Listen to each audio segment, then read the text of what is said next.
हाय दोस्तों, आशा करता हूँ आप सब अच्छे होंगे। मेरा नाम है आकाश और आज हम बात करने वाले हैं उन वजहों के बारे में जिनके कारण कि स्टॉक मार्केट गिर रहा है। उसमें कई सारे इंपॉर्टेंट टॉपिक है, जैसे easy money, stock market cycle, FII, FDI, smart money के बारे में, सेंट्रल बैंक के बारे में, एक्सेट्रा।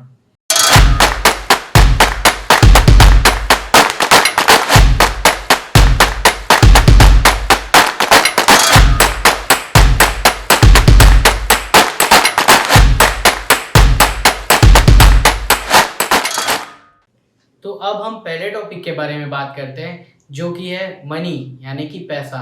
वही पैसा जो कि स्टॉक मार्केट में लोग शेयर खरीद खरीद के स्टॉक मार्केट ऊपर ले जाते हैं, और वही पैसा जब इसको बाहर लेके जाते हैं स्टॉक मार्केट से, तो वो स्टॉक मार्केट धड़ाम से गिर जाता है। इंडिया में जो विदेशी निवेशक हैं, यानी कि एफआईआई, एफडीआई, वो स्टॉक मार्केट में सेलिंग किए हैं $26 बिलियन का, जिसके कारण कि अक्टूबर 2021 से स्टॉक मार्केट करेक्ट होना चालू हुआ है, जो कि ये उनके इन्वेस्टमेंट का लगभग 4.3% है। उनके पास अभी भी मेजॉरिटी ऑफ मनी, यानी कि 530 to 550 बिलियन डॉलर उनका इंडियन मार्केट्स में रखा हुआ है, जो कि इजीली नहीं जाएगा, क्योंकि उनको भी पता है कि इमर्जिंग इकोनॉमीज में ग्रोथ बहुत है, जिसके कारण कि कोई इस ग्रोथ को छोड़ के भागेगा नहीं। तो ये शॉर्ट टर्म करेक्शन है।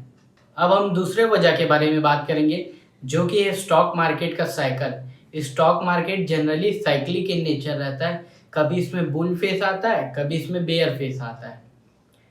जनरली जो साइकिल रहता है वो 8 से 10 साल का रहता है, जिसको कि मेजर करेक्शन बोलते हैं।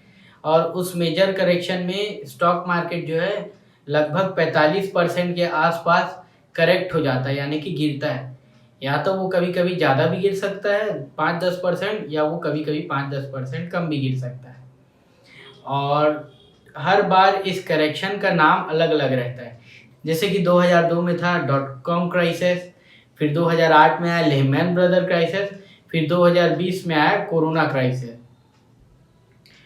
और इस मेजर क्राइसिस के अंदर हर 4 से 5 साल के बीच में एक रहता है शॉर्ट टर्म क्राइसिस, जिसके कारण कि स्टॉक मार्केट जो है करेक्ट होता है 20 से 25% के आसपास। इसको जनरली माइनर कैटेगरी के करेक्शन में रखा जाता है, यानी कि माइनर गिरावट। और ये जो 8 से 10 साल में जो गिरावट है, या तो जो 4 से 5 साल में जो गिरावट है 20 से 25% की, ये एक गोल्डन अपॉर्चुनिटी रहता है, जिसके कारण कि आप अगर इस टाइम को सही से प्रिडिक्ट कर पाए तो आप बहुत सारे इन्वेस्टर से बीट कर लेंगे अपने रिटर्न को, और उनसे सिग्निफिकेंटली बहुत ज़्यादा मैक्सिमाइज कर लेंगे अपने प्रॉफिट को आप लोग। अब हम जानने की कोशिश करेंगे कि ये जो साइकिल है वो बनता क्यों है। ये जो साइकिल है इसलिए बनता है ताकि इकोनॉमी में लोन प्रोवाइड होता है।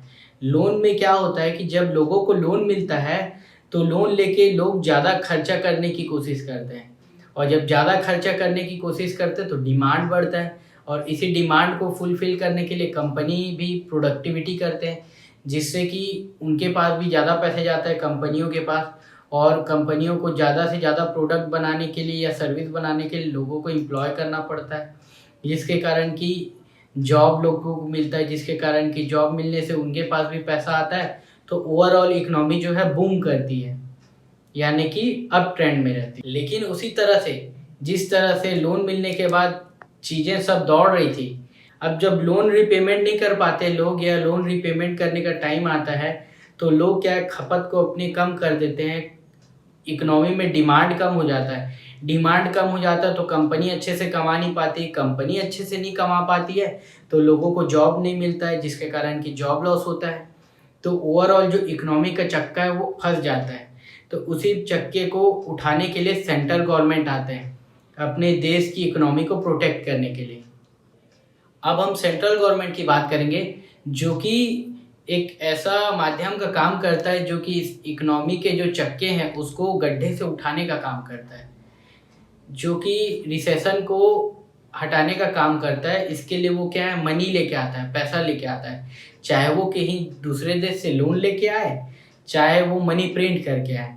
तो जब पैसा लाया जाता है तो वो पैसे को ला के लोगों को दिया जाता है, देश के, जिससे कि जो लोग दिक्कत में हैं उनके पास पैसा आ सके और इस पैसे को वो अपनी अर्थव्यवस्था में खर्चा करें, जिससे कि लोगों को रोजगार, जिससे कि लोगों को उनका चीज़ मिल सके, प्रोडक्टिविटी हो सके इकोनॉमी में, कंपनी कमा सके, लोगों को जॉब मिल सके और जिससे कि इकोनॉमी में फिर से बूम आ जाए। अब ये जो डिमांड क्रिएट हुआ इसके कारण क्या होगा, प्रोडक्टिविटी होगा, प्रोडक्टिविटी के कारण जो एम्प्लॉयमेंट बढ़ेगा, जिसके कारण की जो इकोनॉमी रिसेशन में थी वो अच्छी स्थिति में आ जाती है। अब हम अमेरिका की स्थिति के बारे में जानेंगे। जो स्टॉक मार्केट हैं या ग्लोबल मार्केट्स हैं वो एक दूसरे से लिंक रहते हैं, जैसे कि रेलगाड़ी की तरह। अब जो रेलगाड़ी का इंजन है वो अमेरिका कहलाता है, क्योंकि ये दुनिया की सबसे बड़ी इकोनॉमी हो जाती है और यहाँ पर जो कुछ होता है वो तुरंत प्रभाव अमेरिका के अलावा इंडिया में भी देखा जाता है, चाइना में भी देखा जाता है, बहुत सारी जगह में देखा जाता है। और इंडिया का मार्केट जनरली अमेरिकन मार्केट को फॉलो करता है। अब अमेरिका में जो 40% जो पैसा सर्कुलेट कर दिया गया इकोनॉमी में, वो बीते 2020 और 21 में प्रिंट किया गया है, यानी कि बहुत ज़्यादा मात्रा में पैसा प्रिंट किया है, जिसकी वैल्यू होती है $6.7 ट्रिलियन, जितना कि हमारे इंडिया का अर्थव्यवस्था नहीं है। अब हम प्रिंटेड मनी की बात करेंगे, जिसको कि अमेरिका ने छाप दिया है। ये जो है दो धारी तलवार होता है। अब जो पैसा अमेरिका ने प्रिंट कर दिया है उसको अपने नागरिकों को, अपने देश के, वो प्रोवाइड किया है। जब कोरोना काल आया तो बहुत सारे बिजनेसेस और जॉब्स अफेक्ट हुए, जिसके कारण कि इंडिया में जनरली लोगों के पास एक क्रेडिट कार्ड या दो रहता है, या कई लोगों के पास रहता नहीं है। और अमेरिका में उसी की जगह लोगों के पास 4-4, 6-6 क्रेडिट कार्ड रहते हैं, जिसके कारण कि वो अगर नहीं कमाएंगे तो वो लोन नहीं चुका पाएंगे और वो जो लोन है वो आगे जाके दिक्कत करेगा। ये सब को देखते हुए अमेरिकन लोगों को जो है उनकी देश की सरकार डायरेक्ट बेनिफिट दी कैश के टर्म्स में। उनको 3 बार चेक दिया गया, बुजुर्ग लोगों को वहाँ पेंशन दिया गया, बिना किसी काम के, बिना किसी इंफ्रास्ट्रक्चर डेवलपमेंट के। जनरली जो कंट्री है वो इंफ्रास्ट्रक्चर पे स्पेंड करती है, जिससे कि लोगों को नौकरी मिलता है, जिससे कि उनके हाथ में पैसा आता है। लेकिन उनको सेंट्रल गवर्नमेंट डायरेक्ट पैसा छाप के लोगों को दे दी है, तो ये जो पैसा है वो हो गया इजी मनी, आसानी से मिल गया लोगों को। अब जो आसानी से पाया गया पैसा यानी कि इजी मनी है, ये बहुत सारे चीज़ों में प्रभाव डालता है, जैसे कि ये महंगाई क्रिएट करने का काम करता है, जो कि अभी अमेरिका में ऑब्जर्व किया जा रहा है। सेम प्रोडक्ट के लिए, सेम चीज़ों के लिए लोग ज़्यादा पैसा देने को तैयार हैं, जिसके कारण कि आर्टिफिशियली वहाँ बहुत ज़्यादा महंगाई हो गया है। वहाँ महंगाई की जो दर है वो 8% हो गई है, जो कि बीते बहुत सालों में सबसे अधिक है। ये इजी मनी के बहुत सारे एसेट क्लास हैं, उसमें भी प्रभाव देखा गया है, जैसे कि क्रिप्टो करेंसी में, इक्विटी मार्केट्स में एंड स्टार्टअप फंडिंग में। जब इक्विटी में पैसा आता है, क्रिप्टो करेंसी में पैसा आता है, स्टार्टअप में पैसा आता है, तो चीज़ों का जो दाम है उनका बहुत ज़्यादा बढ़ जाता है, जिसके कारण कि एक प्रकार से बबल बन जाता है। इक्विटी का एक बहुत बेहतरीन उदाहरण है जिसको कि मैं बताना चाहता हूँ, जो कि है रॉबिनहुड इन्वेस्टर, जिसका नाम आपने कभी 2020 या 21 में तो सुना ही होगा।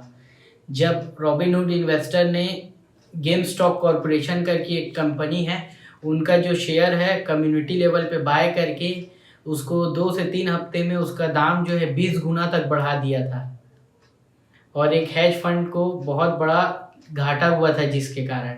अब हम इंडियन मार्केट में एक इजी मनी का बेहतरीन एग्जांपल बताते हैं, जो कि है सेकेंड वेव कोरोना काल में ऑक्सीजन का डिमांड बढ़ने लगा, जिसके कारण कि जो कंपनी का नाम के आगे ऑक्सीजन लिखा था उसका भी जो स्टॉक प्राइस है वो बहुत ज़्यादा बढ़ गया था, जबकि वो कंपनी ऑक्सीजन बनाना छोड़ दी थी। और क्रिप्टो करेंसी में भी देखा गया, ये ऑब्जर्व किया गया, जो आसानी से पैसा आया था, जिसके कारण कि क्रिप्टो करेंसी का जो रेट है वो 5 गुना बढ़ गया था।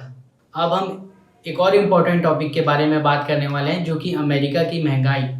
अमेरिका में चीज़ें जो हैं महंगी हो गई हैं, क्योंकि वहाँ सेम प्रोडक्ट के लिए ज़्यादा पैसा दिया जा रहा है। तो ये जो ज़्यादा पैसा है उसको कंट्रोल करने के लिए वहाँ की जो सेंट्रल गवर्नमेंट है वो अपना इंटरेस्ट रेट बढ़ा रही है।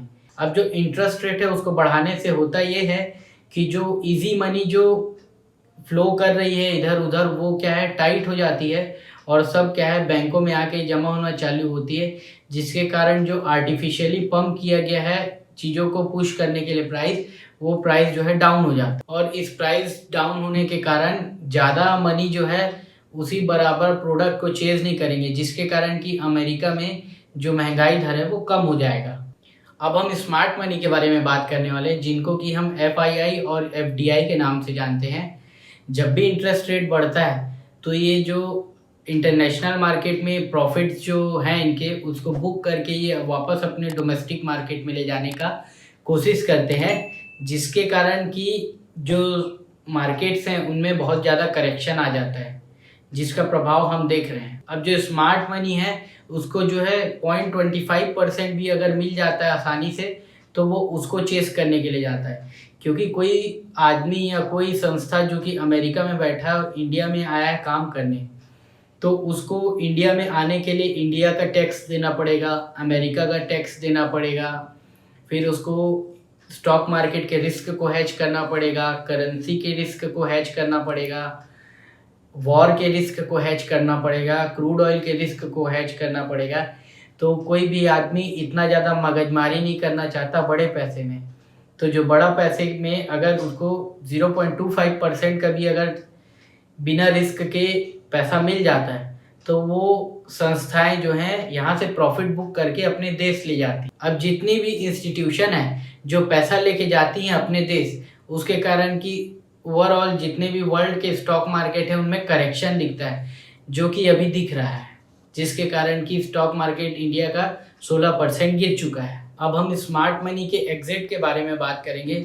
जैसा कि हमने पहले बात किया था कि इंडिया में जो स्मार्ट मनी है 2021 के अक्टूबर से $26 बिलियन अभी तक अपने देश ले जा चुके हैं, जो कि मात्र 4.3% ऑफ उनका इन्वेस्टेड कैपिटल है इंडिया में।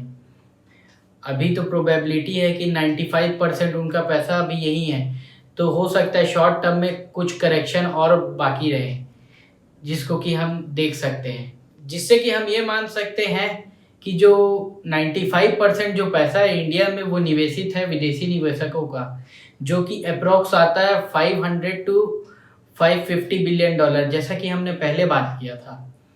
तो ये जो पैसा अभी भी लगा हुआ है जो कि जा रहा नहीं है, तो इससे हम ये मान सकते हैं कि शॉर्ट टर्म में करेक्शन जरूर आ सकता है, लेकिन ओवरऑल मार्केट जो है वो बुलिश है इंडिया का। क्योंकि इमर्जिंग इकोनॉमीज़ में इंडिया का ये एक ऐसा मार्केट है जो कि ग्रो कर रहा है, और जब ग्रो कर रहा है तो यहाँ की कंपनी कमाएंगी तो विदेशी निवेशक जो इजी मनी जो छप चुका है $6.7 ट्रिलियन, उसमें से 1.5, 2 या 3 ट्रिलियन डॉलर हमारे देश में आ सकता है आने वाले 5 से 10 साल में, जिसमें कि हमारे जो निफ्टी का वैल्यू 14,000 से 28,000 भी जा सकता है या उससे ज़्यादा भी जा सकता है। तो ये एक प्रकार का गोल्डन अपॉर्चुनिटी आप सब के लिए, आप अपना SIP जारी रखें। तो जैसा कि हमने पहले बात किया कि अमेरिका में ज़्यादा पैसा प्रिंट कर दिया गया है, दूसरा अमेरिका में महंगाई हो गई है, तीसरा उस महंगाई को कंट्रोल करने के लिए सेंट्रल गवर्नमेंट ब्याज दर बढ़ा रही है। तो इसी कारण जो विदेशी निवेशक है वो वापस लौट रहे हैं, जिसके कारण कि शॉर्ट टर्म में हमारे यहाँ बिकवाली दिख रही है, जिसके कारण कि स्टॉक मार्केट जो है गिर रहा है। हो सके तो थोड़ा और भी गिर सकता है, लेकिन जिस दिन स्टॉक मार्केट अमेरिका का स्टेबलाइज हुआ या जिस दिन इंटरेस्ट रेट कम होना चालू हो गया, उस दिन मार्केट जो है बॉटम आउट हो जाएगा। तो आज के लिए बस इतना ही दोस्तों। ऐसी और एक्साइटिंग इन्फॉर्मेशन जानने के लिए हमारे इस चैनल दबंग एनालिस्ट को लाइक, सब्सक्राइब एंड शेयर करें। धन्यवाद।